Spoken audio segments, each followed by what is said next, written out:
Hey guys, Jai Hind. Welcome to Vani Academy's analysis of The Hindu. Today is 20th Jan Wednesday. Let's start. Topics जो हम आज cover करेंगे वो है coat of the day, उसके बाद important personality के बारे हम देखेंगे, उसके बाद डिस्कशन करेंगे हम इंपॉर्टेंट न्यूज़ एंड एडिटोरियल्स का, उसके बाद state and country of the day ये टॉपिक हम करेंगे। उसके बाद काफ़ी सारे क्वेश्चंस जो एक लर्नर के माइंड में रहते हैं जब भी वो अपनी कम्पिटिटिव एग्जाम की प्रिपरेशन को स्टार्ट करता है। तो ये वाले जितने भी क्वेश्चंस हैं, जितनी भी कंफ्यूजन्स हैं, इसका सिर्फ एक ही आंसर है, that is syllabus of UPSC और द प्रीवियस ईयर क्वेश्चंस, जो कि हमें हमारे टारगेट तक जाने में मदद करते हैं। और जो जर्नी है यूपीएससी की, it is divided into 3 stages: prelims, mains और पर्सनालिटी टेस्ट। प्रीलिम्स जो अभी 2021 का अभी जून जून में कंडक्ट होगा, और उसके बाद 3 मंथ्स के बाद जो मेंस होता है, उसके बाद पर्सनालिटी टेस्ट या इंटरव्यू होगा जो। और यहाँ पे जो सिलेबस है, बेसिकली ये कहा जाता है कि in UPSC CSE everything under the sun is covered, but it is not true. Actually जो सिलेबस है दैट इज़ वेरी डिफाइंड, और ये वाला सिलेबस जो है मैंने कॉम्प्रिहेंड करके दिया है। और ऐसे पेपर है, उसके बाद जनरल स्टडी के 4 पेपर्स हैं, जिसमें जनरल स्टडी 1 में art and culture, history, geography, society, और जनरल स्टडी 2 में governance, polity, social justice, international relations.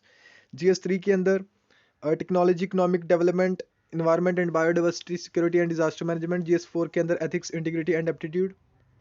और एक ऑप्शनल का पेपर रहता है जो कि यूपीएससी ने बहुत सारे सब्जेक्ट्स ऐसे दिए हैं ऑप्शनल के, उसमें से आपको एक चूज करना है। उसके बाद लैंग्वेज के 2 पेपर्स रहते हैं जो कि क्वालिफाइंग नेचर के रहते हैं। As always we say we don't have to read it, but we have to learn this syllabus, और even we have to eat this syllabus. आज जो कोट है आपके लिए, ये इस न्यूज़पेपर के लास्ट पेज के ऊपर एक आर्टिकल दिया हुआ था स्पोर्ट्स सेक्शन के अंदर, वहाँ था। और आज आपको इसके रिलेटेड कुछ आर्टिकल भी हैं जो फर्स्ट पेज पे दिया था, वो भी हम समझेंगे। Where the mind is without fear and the head is held high.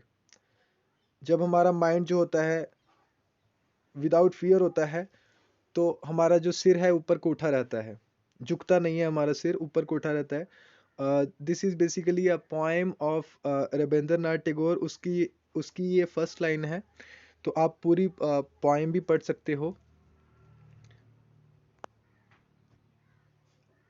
India loses a crusader who revolutionised cancer treatment. आज जिस इम्पोर्टेंट पर्सनालिटी के बारे में हम जिक्र करेंगे वो हैं डॉक्टर वी शांता, जो कि 1927 में जिनका बर्थ हुआ, और कल ही अभी उनका देहांत हुआ। India loses a crusader who revolutionised cancer treatment के अंदर इन्होंने बहुत काम किया, और काफ़ी सारे अवार्ड्स भी थे जिससे इनको नवाजा गया, जैसे Padma Shri, then Padma Bhushan, then Padma Vibhushan. Even की जो रमन मैग्सेसे अवार्ड होता है उसके साथ भी इनको 2005 के अंदर नवाजा गया, और जिसमें इनको पब्लिक सर्विस के अंदर वो प्राइज़ मिला। और ये अदयार कैंसर जो इंस्टीट्यूट था, वहाँ पे ये एज अ चेयरपर्सन थे। और द जब इनका देहांत हुआ तो कल the crowds that gathered at her funeral procession spoke volumes of the impact that doctor Shanta has had on various segments of society. देखिए, ये आर्टिकल एक मोटिवेशन की तरह भी हम देख सकते हैं, जैसे कि हमें अपनी लाइफ में देखिए, हमारी जो लाइफ है दैट इज़ वेरी शॉर्ट, बहुत ही छोटी लाइफ है हमारी, 60 70 80s। और देखिए, इसी छोटी लाइफ के अंदर छोटे समय बहुत ही कम समय के अंदर हमें अपने लिए तो काम करना है, लेकिन जो इंसानियत का जो पहला हमारा फ़र्ज़ है कि हमें अपनी आने वाली जनरेशन्स के लिए भी ऐसा काम करना है, ताकि जो चाहे हमारा नाम या हम याद रहें ना रहें, लेकिन जो हमारा काम है वो याद रहना चाहिए, जो हमारे आइडियाज़ हैं वो नहीं मरने चाहिए। तो इन्होंने भी बिल्कुल ऐसा ही काम किया, कि जैसे लोग इनके प्रोसेशन के ऊपर थे, फ्यूनरल प्रोसेशन के ऊपर थे, वहाँ पे they spoke volumes of impact that doctor Shanta has had on various segments of the society. और इसमें इन्होंने कैंसर ट्रीटमेंट के अंदर ये रेवोल्यूशन लेके आए थे। और जैसे हमारे ऑनरेबल पीएम और वाइस प्रेसिडेंट, इन्होंने ट्रिब्यूट दिया इनको। और right through the pandemic, Dr. Shanta continued to be concerned about the new challenges to healthcare brought on the lockdown and expressed them eloquently in communications she sent to the Hindu. It is deeply troubled. It deeply troubled her that many sick people could not treated during the peak of lockdown। और कैसे वो चिंतित थे कि बहुत सारे जो लोग हैं जो बीमार हैं, और इस पेंडेमिक के दौरान, इस लॉकडाउन के दौरान वो कैसे हॉस्पिटल तक नहीं जा सकते थे। और ये काफ़ी चिंतित थी। और she tried continuously to found the ways कि लोगों को ट्रीटमेंट एक प्रॉपर मिल सके। और it was in April 1955 that doctor Shanta joined the cancer institute as its resident medical officer. She completed her MBBS उन्होंने की 1949 में, और MD then MD in obstetrics and gynecology in 1955, while she was selected to the post of assistant surgeon at the Women's Children's Hospital, जो Madras public service commission थी। She joined the Cancer Institute, which was established in 1954 by the Women's Indian Association द्वारा, जो women's Indian association का जो cancer relief fund था उसके द्वारा जो इंस्टीट्यूट बनाया गया, कैंसर इंस्टीट्यूट, उसमें देन शी जॉइंड दैट। उसके बाद और जैसे उन्होंने काम किया, जो डॉक्टर मुथुरु लक्ष्मी रेड्डी थे और कृष्णा मूर्ति जो थे डॉक्टर, उनके साथ उन्होंने कैसे काम किया, और ये आप इस आर्टिकल में पढ़ सकते हो। और सर्विस ऑन हर माइंड, यहाँ पे आप देख सकते हो जैसे कि ये किस परिवार में से थे। जैसे कि सीवी रमन और एस चंद्रशेखर जो नोबेल लॉरेट्स थे, उनके ऐसे परिवार में से थे ये। और यहाँ पे भी आप पढ़ सकते हो। और सर्विस इन हर माइंड, इसमें ये लिखा है कि जो she often stressed the need to pursue the research and recall doctor Krishna Murthy's passion जो था डॉक्टर कृष्णा मूर्ति का, उन्होंने उसको इन्होंने रिकॉल किया कि जो passion for the research and his driving जो मंत्रा था, टुडेज रिसर्च टुमारो ट्रीटमेंट। देखिए आज जो हम रिसर्च करते हैं, इन्होंने बताया कि जो हम आज रिसर्च करते हैं वो कल हम उसके साथ ट्रीट कर सकते हैं लोगों को, बहुत सारे लोगों को। रिसर्च के ऊपर देखिए, जो हमारी जो कंट्री है, it is not a good thing कि हम जो हमारा रिसर्च विंग है हमारी, उसके ऊपर R&D जो डिपार्टमेंट्स होते हैं उसके अंदर उसके ऊपर हम बहुत कम इन्वेस्ट करते हैं। देखिए स्किल इंडिया के लिए या ऐसी जो भी स्कीम्स गवर्नमेंट लेके आती है, उससे पहले अगर हम रिसर्च एंड R&D डिपार्टमेंट के ऊपर बजट का ज़्यादा पैसा लगाएं, तो हम आने वाले दिनों में, आने वाले ईयर्स में अपने इंडिया को, जो मेक इन इंडिया का कंसेप्ट है, या जो आत्मनिर्भर का जो कंसेप्ट है, वो हम रियली मायनों में हम फुलफिल कर सकते हैं। तो इनको आप, इनकी जो एग्जांपल है that you can caught in the answers, अगर आपको वुमेन रिलेटेड इश्यूज के ऊपर अगर आपको आंसर आता है, even you can quote the example in GS4 and even your essay paper. और देखिए India breaches fortress Gabba. What is Gabba? This is a stadium basically in the Brisbane जो capital है क्वींसलैंड की, जो state है Australia की। और वहाँ पे जो अभी इंडिया ने सीरीज जीती है 2-1 के साथ। और देखिए एक जो अमूल ने भी एक पोस्टर ऐसा लगाया कि यंग की जंग। देखिए बहुत जवान, बहुत ही यंग अभी छोटे खिलाड़ी हैं, जैसे कि 21, 23 ये जो प्लेयर्स हैं। और कैसे इन्होंने, जैसे आपको पता ही होगा कि ऑस्ट्रेलिया का क्या रिकॉर्ड है इसके क्रिकेट के अंदर, और वो भी टेस्ट क्रिकेट के अंदर। और यहाँ पे आप पढ़ सकते हो 32 ईयर रेंज जो थी वो एंड हुई after staying unbeaten at the Gabba for 31 test. Australia ने लॉस्ट कर दिया इस फर्स्ट मैच को सिंस 1988 में वो वेस्ट इंडीज़ से हारे थे। और यहाँ पे एक लंबी उन्होंने लगातार वो जीते रहे, और इंडिया ने इनको अभी इस टेस्ट सीरीज़ में हराया। और देखिए ये जो हमारे यंग प्लेयर्स थे, हमारे इंडिया के यंग प्लेयर्स थे, कैसे इन्होंने इस मुश्किल देखा कि मतलब इतनी बार ये जीत इम्पॉसिबल टाइप ये लगता था, लेकिन फिर भी इन्होंने करके दिखाया। तो ये आप रीड कर सकते हो। और ये द हिंदू ने भी आर्टिकल कवर किया, जैसे ऑसीज जो कंगारूज हैं वहाँ के, कैसे वो भाग रहे हैं अभी। और बहुत ही अ, अभी ये खुशी की बात है हमारे इंडिया के लिए, और जो हमारे यंगस्टर्स हैं।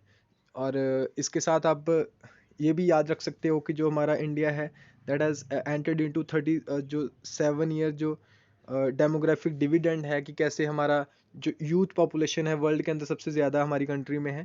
तो इसका भी आप जिक्र कर सकते हो, इस तरह की एग्जांपल्स भी आप कोट कर सकते हो अपने आंसर्स में। Let's start important news and editorials. हम जैसे काफ़ी दिनों से ये डिस्कस करते आ रहे हैं कि जो 3 कंट्रोवर्शियल फार्म लॉज थे, उसके ऊपर जो farmers they were not ready to accept them. और farmers protest was going on since last few months, और अभी तक 9 बार बातचीत हो चुकी थी। और सॉरी, ये 10वीं बार 10 बार बातचीत हो चुकी, अभी आज होगी। और पहले कल होनी थी ये, लेकिन इसको पोस्टपोन कर दिया गया, आज होगी। और ट्रैक्टर परेड जो वो निकालने की बात कर रहे थे फार्मर्स, और जो सेंटर था इन्होंने अप्रोच किया, और सुप्रीम कोर्ट ने जो स्टे लगा दी थी इम्प्लीमेंटेशन के ऊपर। और सुप्रीम कोर्ट ने दिल्ली पुलिस को कहा कि Delhi police should decide on whether this should be conducted और नॉट। और जो फार्मर्स ग्रुप थे उन्होंने वेलकम किया सुप्रीम कोर्ट के इस मूव को।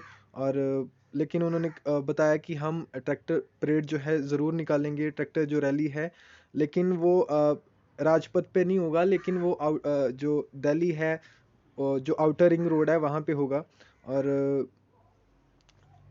कल कल और परसों डिस्कशन भी हुई है फार्मर्स की, जो पुलिस ऑफिशियल्स हैं उनके साथ, कि वो किसान भी बोलते हैं कि काफ़ी शांतिपूर्वक रहेगा ये जो रैली होगी।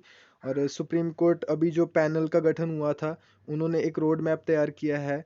और सुप्रीम कोर्ट ने इनको जो 4 मेंबर्स कमेटी बनाई थी, और इसमें से अभी जो इनका काफ़ी क्रिटिसिज्म हो रहा था कि कैसे ये पहले इस जो फार्म लॉज हैं उसके सपोर्टिव थे, और कैसे अभी इनको इनका कमेटी के अंदर गठन कर दिया है।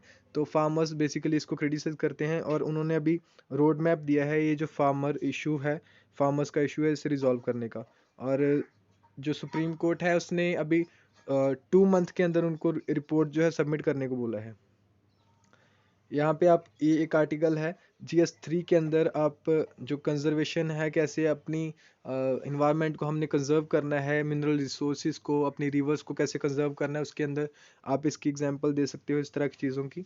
और जब आप इस तरह के आर्टिकल पढ़ते हो, देखिए मैं पहले भी कहता हूँ कि जस्ट एनालिसिस सुनना, न्यूज़ एनालिसिस सुनना, चाहे आप कोई सा भी न्यूज़ एनालिसिस देखते हो, न्यूज़ एनालिसिस जब आप सुनते हो तब आप तो सीखते हो, लेकिन अगर आप अपनी रीडिंग्स हैबिट जो नहीं डेवलप करोगे, रीडिंग स्किल्स नहीं बढ़िया करोगे, तो आप आंसर्स जो मेंस के अंदर आपको आंसर्स लिखने हैं वो आप अच्छे से नहीं लिख पाओगे। तो यहाँ पे जो सुप्रीम कोर्ट ने है said, let us know the extent to which states have implemented the suggestions. It tells the panel. So the Supreme Court on Tuesday sought a status report from the NGT appointed River Yamuna Monitoring Committee, जो NGT ने appoint की थी, जो Yamuna monitoring committee थी, और led by former Delhi Chief Secretary Selja Chandra, about its recommendation to improve, जो उन्होंने recommend किया था। और अभी जो सुप्रीम कोर्ट ने देखा कि कितने एक्सटेंड तक जो स्टेट्स हैं उन्होंने उसे इम्प्लीमेंट किया है। The committee is overseeing the programme on the Yamuna suo moto cognizance. The Supreme Court on January 13 takes suo moto cognizance of the contamination of rivers by sewage of the influents through lapses committed by municipalities, saying open surface water resources including rivers and lifeline of human civilization. Deterioration of quality of fresh water has a direct correlation with the quality of public health. ये supreme court ने बोला है, और आप इसे अपने answers में भी कोट कर सकते हो। यहाँ पे इन्होंने बोला है कि the right to clean environment and further pollution free water pollution free water has been protected under the broad rubric of the right to life. Right to life है जो आर्टिकल जो हमारा 21 है उसके अंदर आता है, राइट टू क्लीन इन्वायरमेंट और राइट टू पोल्यूशन फ्री जो वाटर है, that comes under right to life. Three जज कॉन्स्टिट्यूशनल बेंच थ्री जज bench led by, sorry constitution नहीं है, थ्री जज bench led by the chief justice, उन्होंने ये कहा. और आप अगर आपसे प्रीलिम्स में भी क्वेश्चन बन सकता है कि जो राइट टू क्लीन इन्वायरमेंट है या right to pollution free water है, ये किस आर्टिकल के अंदर ये कवर होता है, तो आपको पता होना चाहिए आर्टिकल 21 राइट टू लाइफ के अंदर ये कवर होता है. GS3 के अंदर आप ये सिक्योरिटी के रिलेटेड आप इसका कोट कर सकते हो एग्जांपल्स, और क्वेश्चन आपको पूछा जा सकता है. और GS2 के अंदर जो इंडिया रशिया का रिलेशंस हैं और या इंडिया USA का रिलेशन है, यहाँ पे एक एग्जांपल है इसकी, तो ये भी आप उसके अंदर मेंशन कर सकते हो. जैसे ये डिफेंस सिस्टम है S-400, और जो हमारे यहाँ पे इंडियन मिलिट्री के जो स्पेशलिस्ट हैं वो भी मॉस्को के लिए रवाना होंगे, ताकि जो इसका ट्रेनिंग प्रोग्राम है उसको वो ज्वाइन कर सकें. S-400 जो था वो बेसिकली USA नहीं चाहता था कि इस तरह का डिफेंस सिस्टम या रशिया से जो इंडिया है वो ये डिफेंस सिस्टम खरीदे, और इसी वजह से USA ने सैंक्शन लगाए थे, countering America's adversaries through sanctions act और कार्ड साइज के बारे में आप लिख सकते हो. और जब जो एम्बेसडर थे अभी, उन्होंने अपनी फेयरवेल से पहले जो ऑनगोइंग US एम्बेसडर थे Kenneth Juster decline to comment on whether the US would proceed with CAATSA sanctions against India over S-400 purchase, but said India should consider the impact of such purchases that constrain technology transfers and other defense cooperation between India and US. देखिए किस तरह से जो Nations हैं आपस में उनकी जैसे किस तरह के रिलेशंस होते हैं, जैसे इंडिया US और रशिया आपस में जो डेवलप्ड नेशंस हैं कि आपसे रशिया से वो चाहते हैं कि इंडिया जो है रशिया के साथ इस तरह की डील्स ना करे, लेकिन इंडिया को किसी के इन्फ्लुएंस के अंडर नहीं आना, बल्कि जो इसके लिए सही होगा, जो इसके लिए स्ट्रैटेजिक सही है, उस तरह से इसे बिहेव करना है. और ये S-400 डिफेंस सिस्टम है, और प्रीलिम्स में आपको इससे क्वेश्चन पूछा जा सकता है कि S-400 जो सिस्टम था वो हमने किस कंट्री से ख़रीदा है, रशिया से बेसिकली, और इसके अलावा जो कार्ड्सा है वो किस नेशन ने के द्वारा जो सैंक्शन लगाए गए हैं, that is from the USA. और ये एक न्यूज़ सेक्शन में न्यूज़ था. और ये जो टस्कर है, एक एलिफेंट है, ये कैसे बंदीपुर टाइगर रिजर्व था, वहाँ पे एक रेजरवायर था, और कैसे वहाँ पे जो नेट्स होते हैं, फिशिंग नेट्स जो होते हैं, उसके अंदर ये फंस गया, और 3 घंटे ये वहाँ पे रहा जो, और वहाँ पे जो फॉरेस्ट डिपार्टमेंट के ऑफिशियल्स थे, दे वर ऑब्जर्विंग दैट, और जब उन्होंने देखा कि काफ़ी समय से वो जो एलिफेंट था वहाँ पे खड़ा था, तो उन्होंने जो फॉरेस्ट डिपार्टमेंट जो रेस्क्यू टीम थी उनको बुलाया, और 5 आवर्स का ऑपरेशन चला, और after 8 hours this elephant was saved. और एक उन्होंने बताया कि ये काफ़ी ट्रिकी सिचुएशन था, और इसमें एनिमल और रेस्क्यू जो पर्सोनल है दोनों को खतरा था. और किस तरह से देखिए हमें कंजर्व करके रखना चाहिए अपने नेचर को, जब हम जो फ़िशिंग के लिए जाते हैं तो कैसे उनको अपना जो फ़िशिंग नेट है वहाँ पे ही नहीं छोड़ देना चाहिए. और इससे हमें ये भी सीख मिलती है कि कैसे हमें अपने जो इन्वायरमेंट है, नेचर है, कैसे उसे प्रोटेक्ट करके रखना है, कैसे हमें अपना जो इन्वायरमेंट है उसे कैसे क्लीन रखना है, जो कचरा है उसे ऐसे फैलाना नहीं है, बल्कि अपने इन्वायरमेंट को, अपने वातावरण को हमको बहुत ही अच्छी तरह से प्रोटेक्ट करके सेव करके रखना है. यहाँ पे आप सस्टेनेबल डेवलपमेंट जो गोल है उसको आज से हम इसे इंक्लूड करेंगे, और कुछ ही दिनों में इसे हम सीखेंगे भी. हम रोज इसके बारे में पढ़ेंगे. जैसे फर्स्ट जो गोल है that is no poverty, zero hunger, good health and wellbeing, then fourth is quality education, fifth is gender equality, sixth is clean water and sanitation, seventh is affordable and clean energy, eighth is decent work and economic growth, ninth is industry, innovation and infrastructure. Then 10th is reduced inequalities. Then 11th is sustainable cities and communities. Then 12th is responsible consumption and production. 13th is climate action. Then 14th is life below water, that is in sea. Then 15th is life on land. Then 16th is peace, justice and strong institutions. Then 17th is partnerships for the goals.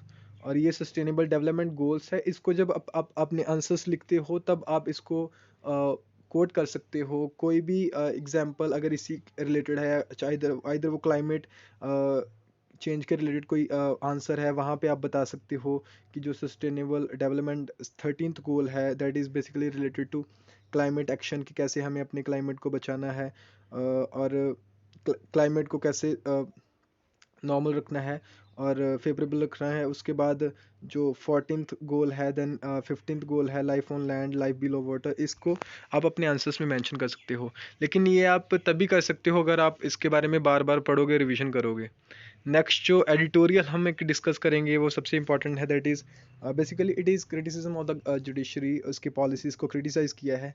देखिए कभी भी हमें जो policies हैं हमको उनको criticise कर सकते हैं एज अ सिटीज़न, बट हमें जो जजेस हैं, जो हमारा इंस्टीट्यूशन है सुप्रीम कोर्ट, उसको क्रिटिसाइज़ नहीं करना चाहिए। हम जो पॉलिसीज़ हैं या जो जजमेंट है उनको क्रिटिसाइज़ कर सकते हैं, लेकिन वो भी एक लिमिट तक। जब हम अपने मेंस में आंसर्स लिखते हैं या एज अ सिविल सर्वेंट या जो यूपीएससी सीएससी के एज अ एस्पिरेंट जो हम हैं, जब इंटरव्यू में बोलते हैं तो हमारे जो ओपिनियंस होते हैं या हमारे व्यूज़ सजेशंस जो हमारे होते हैं, तब हमारा जो एक्सट्रीम व्यूज़ हैं वो नहीं दिखने चाहिए और हमें इसी तरह से अपनी तैयारी करनी है। और यहाँ पे इसमें बोला गया है कि a plaintive lament on liberty that rings hollow. Lament होता है कि जैसे विरलाप हम करते हैं, और इसके बारे में बताया गया है कि जो callus not caring about feelings और सफरिंग ऑफ अदर पीपल, ये इस तरह का जो एटीट्यूड है जुडिशरी का। जैसे अभी रिसेंटली जो एक टेलीविज़न एंकर थे अर्नब गोस्वामी, उसको उनको बेल दी गई सुप्रीम कोर्ट के द्वारा, और कैसे अर्जेंसी दिखाई गई सुप्रीम कोर्ट के द्वारा कि जो ह्यूमन लिबर्टी है is a precious constitutional value. और सुप्रीम कोर्ट को कैसे जुडिशरी को कैसे इसमें रोल प्ले करना चाहिए उस, और writ of the liberty runs through the fabric of constitution, और deprivation of liberty even for a single day is a day too many. Deprivation of liberty even single day is one day too many. एक दिन की अगर जैसे liberty हमको ना मिले या, तो वो बहुत दिनों बहुत लंबी लगती है। इसको सुप्रीम कोर्ट ने बताया। और रियलिटी में जो लोग एडिटोरियल ऑथर का ये कहना है कि रियलिटी में राइटर का कहना है कि जो लोग रियलिटी में ऑब्जर्व करते हैं जुडिशरी को, they bemused by this eloquent encomium to human liberty. Social activist जैसे कि यहाँ पे एग्जांपल दी हुई है, बीमा कोरेगांव जो केस हुआ था अभी, वहाँ पे जो सोशल एक्टिविस्ट थे उनको कैसे जेल के अंदर रखा गया, और ट्रायल भी अभी तक उनका स्टार्ट नहीं हुआ, और मल्टीपल उन्होंने बेल पेटिशंस या बेल एप्लीकेशंस थी उनकी, वो रिजेक्ट हुई। और उसके बाद जो दिल्ली में राइट्स हुए थे फेब 2020 में, जब जो ट्रम्प नमस्ते नमस्ते ट्रम्प का जो एक साइड के ऊपर वो प्रोग्राम था और दूसरी साइड के ऊपर दिल्ली में राइट्स हो रहे थे, और कैसे उसके बाद जो स्टूडेंट्स थे उनको जेल में रखा गया फॉर द मंथ्स। उसके बाद जो 370 आर्टिकल का एब्रोगेशन हुआ अगस्त 5 2019 में, और थाउजेंड्स ऑफ कश्मीरीज जो हैं they have been locked for months. Then इसी आर्टिकल में से है विद हैबस कॉर्पस, जो पेटिशंस थे हैबस कॉर्पस जो रिट थी वो कैसे अनसुनी की गई। और same supreme court that on November 27 sang paeans to personal liberty has a year before in 2019 told a daughter detained politician in habeas corpus petition, why do you want to go to Srinagar when it is so cold there। देखिए अलग अलग supreme court के जो judiciary है जो उसका रवैया रहा है, इसके बारे में राइटर ने लिखा है बेसिकली। और केरला के जो जर्नलिस्ट हैं सिद्दीक कपान और मुनावर फारूकी, उनकी एग्जांपल दी है। और ये लास्ट जो पैराग्राफ था वहाँ पे दिखा है कि इस तरह का जो रवैया है, कोर्ट का एटीट्यूड है, that is blow against the rule of law. जो रूल ऑफ लॉ है हमारी डेमोक्रेसी में, हमारी कंट्री में फॉलो होता है, it is against that law. The rule of law in a society breaks, कब ब्रेक होता है? जब court appear to telling the citizens को वो बोलते हैं show me the man and I will show you the law. मतलब कि हर एक इंसान के लिए अलग अलग लॉज हैं, ऐसा नहीं होना चाहिए। और जब सोसाइटी में रूल ऑफ लॉ का ब्रेकडाउन होता है, जब supreme court says single day deprived of liberty is a day too many, while the other courts including Supreme Court rejects bail applications to people jailed for years and months without a trial के बिना trial के कैसे उनको jail में रखा जाता है, और उनकी जो बेल पेटिशंस हैं उनको रद्द किया जाता है, उनको देखा नहीं जाता, अनहर्ड रहती हैं वो, और कैसे ये स्टेटमेंट्स उसको जो कॉन्ट्राडिक्ट करते हैं। Judiciary is judiciary's undeniably callous attitude जो है towards human liberty is deeply destructive of the rule of law, and in that context its plaintive lament in Arnab Goswami's case, फिर से उन्होंने जिक्र किया यहाँ पे, that deprivation of liberty for even one day is day too many is reminiscent of Macbeth plunging his hands into basin and asking the world, will all great Neptune's oceans wash this blood clean from my hand। कैसे उन्होंने इसके साथ जिक्र किया इसके साथ जो एक मैकबथ जो है वो कैसे अपने वॉश बेसिन के अंदर वो अपने हाथ रखता है, इसके साथ उन्होंने रिलेट करके सुप्रीम कोर्ट का ये जो रवैया है उसको उन्होंने रिलेट करके बोला है इसके साथ। ये आप पढ़ सकते हो। और उसके अलावा आज कुछ इंपॉर्टेंट न्यूज़ भी हैं, जैसे India ask WhatsApp to revoke changes in its privacy policy. ये आर्टिकल हमने पहले भी डिस्कस किया था एडिटोरियल में लास्ट फ्यू डेज। और यहाँ पे लिखा जैसे आपको पता है कि व्हाट्सएप ने अभी अपनी जो प्राइवेसी पॉलिसी है उसको अपडेट किया था, और कैसे अभी इंडिया ने जो लेटर लिखा है इसके जो सीईओ हैं व्हाट्सएप को, कि कैसे जो यूरोप के अंदर जो यूज़र्स हैं और कैसे इंडिया के अंदर जो यूज़र हैं कैसे उनमें भेदभाव किया जा रहा है ये जो व्हाट्सएप के द्वारा। In a letter to WhatsApp CEO officer Will Cathcart हैं वहाँ के, the government pointed out that not giving the option to opt out of data sharing with Facebook companies, India users were being treated differently those in Europe। India users को differently treat किया जा रहा है। देखिए around 40 crore users हैं जो WhatsApp के हैं हमारी कंट्री में, और कैसे इनको डिफरेंटली ट्रीट किया जा रहा है व्हाट्सएप के साथ। और इन्होंने बोला कि इंडिया ने बोला कि जो आइडेंटिटी है, जो प्राइवेसी है of Indians, so many Indians, इतना जो बड़ा डेटाबेस है, उनकी जो प्राइवेसी है that should be respected by this company. और बहुत सारे यूज़र्स ने अभी वहाँ से क्विट भी किया, और इसी को देखते हुए जो इनका प्रॉफिट वाला जो एटीट्यूड है इस कंपनी का, उसने अभी जो इसकी अपडेट वाली पॉलिसी थी इसने शिफ्ट भी किया 15 मई को, जैसे हमने प्रीवियस एडिटोरियल में भी डिस्कस किया था उस दिन। और इसके बारे में आप पढ़ सकते हो, और सिक्योरिटी के अंदर ये कवर होगा आपका GS3 के अंदर। इंडिया टू जब भी डेटा प्राइवेसी को लेके या डेटा पॉलिसी को लेके अगर आपका कुछ आंसर आता है तो वहाँ पे आप इसकी एग्जांपल लिख सकते हो, वहाँ पे मेंशन कर सकते हो। India to fly out vaccines to neighbour, यहाँ पे आप डायग्राम में देख सकते हो कि कौन कौन सी कंट्रीज हैं, जैसे जो हमारे नेबर्स हैं, श्रीलंका है, मालदीव्स है, देन बांग्लादेश है, देन ये आप न्यूज़ सेक्शन में से पढ़ सकते हो। इसके बारे में भी आप जब अपने आंसर्स लिखते हो तो टाइमलाइन के अंदर अपने आंसर्स के अंदर इसको भी आप मेंशन कर सकते हो।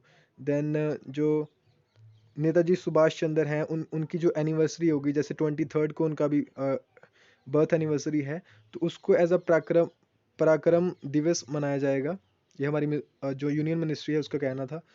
और अभी तक जो हमने स्टेट्स डिस्कस कर लिए हैं, that is Andhra Pradesh, Arunachal Pradesh, then Haryana, Chhattisgarh, then Bihar, then Assam, then Goa, then Gujarat, Himachal, Jharkhand, और आज कर्नाटका है। देखिए ये हमें जब एग्ज़ाम में हम अपने आंसर्स जो प्रीलिम्स में हम अप्रोच करते हैं, जो मैप बेस्ड क्वेश्चंस रहते हैं, तो तब हमें इस तरह के जो हम मैप बेस्ड अप्रोच रखते हैं तो काफ़ी हेल्पफुल रहता है ये। और कर्नाटका की जो कैपिटल है दैट इज़ बेंगलुरु, और ये वाला जो काथियावाड़ पेनिनसुला है। और ये जो गुजरात स्टेट है, यहाँ ऊपर gulf of, this is gulf of Kutch and this is gulf of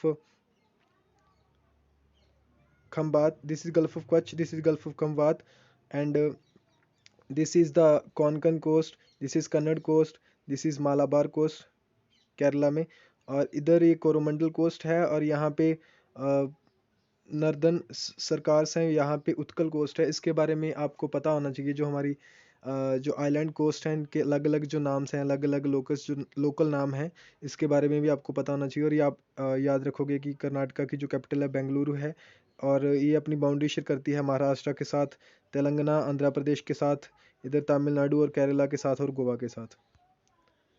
states हमने डिस्कस, अभी जो कंट्रीज हमने ये वाली सारी डिस्कस की हैं।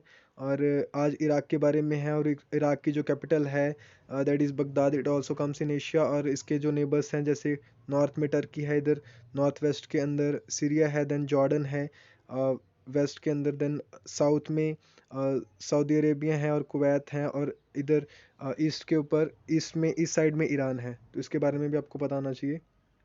और आप अपने सजेशंस दे सकते हो कि अभी आपको किस तरह के क्वेश्चंस करने हैं। जैसे पहले हमने मैप बेस्ड क्वेश्चंस किए हैं, आप क्या अभी इस बार टॉपिक जो सब्जेक्ट वाइज टॉपिक के एमसीक्यूज जो प्रीवियस ईयर हैं वो चाहते हो, या किस सब्जेक्ट के आप चाहते हो, वो आप सजेशन बॉक्स में, कमेंट बॉक्स में आप उसका सजेस्ट कर सकते हो। आप इस जो यूट्यूब का ये जो फ्री इनिशिएटिव है वानी एकेडमी की तरफ से, आप इसको, इस चैनल को, यूट्यूब चैनल को सब्सक्राइब करें, और बेल आइकन को भी प्रेस करें, और इस वीडियो को लाइक, कमेंट और शेयर करें। और इसकी जो पीपीटी है या पीडीएफ होगी, वो आपको टेलीग्राम पे मिलेगी, t.me/वानी मेहरा, इस टेलीग्राम पे आपको मिल जाएगी। और ज़रूर आप इसको सब्सक्राइब करें, और इसको बेल आइकन को भी प्रेस करें, ताकि जो भी आने वाली का अपकमिंग जो वीडियोस हैं उसका आपको नोटिफिकेशन मिल सके। और आने वाले दिनों में वानी एकेडमी एक अफोर्डेबल प्राइसेस के ऊपर आपको जो कोर्सेज प्रोवाइड करेगी यूट्यूब के ऊपर, और इवन जो वेबसाइट के ऊपर आपको, यहाँ पे जो वानी एकेडमी की वेबसाइट है वहाँ पे भी आपको मिलेगा। और ये आप ज़रूर इसको आप फ्रेंड्स के साथ शेयर कर सकते हो, और ज़रूर इस चैनल को सब्सक्राइब करें। Thank you.